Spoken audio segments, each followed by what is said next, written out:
jam geno waali fini wiiti e men ñande hoore biir sappo e go'o seetto hitaande ujune ɗiɗi e nogas e jeegom ina hawri e nogas e tati humtoraandu ujunere e temedde nayi e capanɗe nayi e jeeɗiɗi fergo leñol waawa haaltidde taw alaa gardiiɗo leñol ko ma jogoo reenooɓe konngol leñol fof ene foti fodde e dow laawol jom wuro fulɓe yo jogo konngol wuro walla ɗum reende ngol yo yimɓe jiɗ ko tawi hay sinno won ko ɓuri ɗum kono yo leñol darano ɓamtude jattiiji maamiraaɓe mum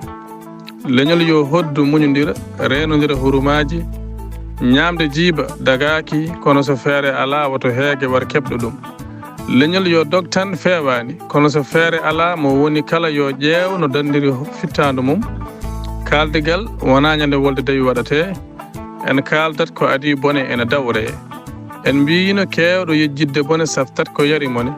en mbiitii noon kadi ngam ko fiino en hanke ko hannde ko ɗum addi e men bone en mbiino wonaa goonga fof haalatee kono maataw nanooɓe ɓe paamaani en mbiino wonaa ngañngu fof hollatee sahaa deƴƴude ko anndi ene taccinma maayo taw a leppaani en mbiino wonaa miijo fof saaktatee sabu so leñol alaa sirru kala ko fewji koko firtatee reenata leñol ko deƴƴere hakkillantaagal ardinaaɓe kono ñiimnata leñol ko golle e ballondiral sagataaɓe leñol nandata ko e mahango ko ma ngoroodi mum tiiɗa nde hattana tambaade so leñol mahondiraani ko innde mum tan heddorii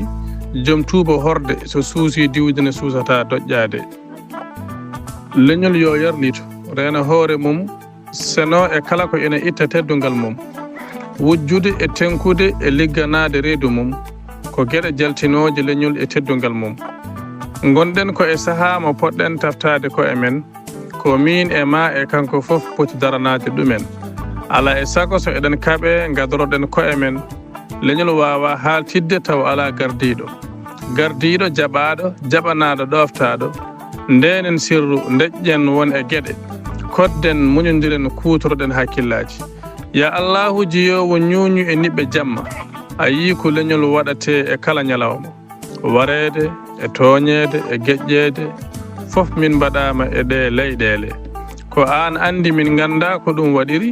so min tooñɓe ya yaafo min so min tooñaaɓe ya wallu min taw kadi ko bone garɗo tan ya dandu min alloyam mi ñaagimaama ya reenan min leñol amen Duɗal Pulaar Murtoɗo Diop yo jam ñallu ñallen nder heen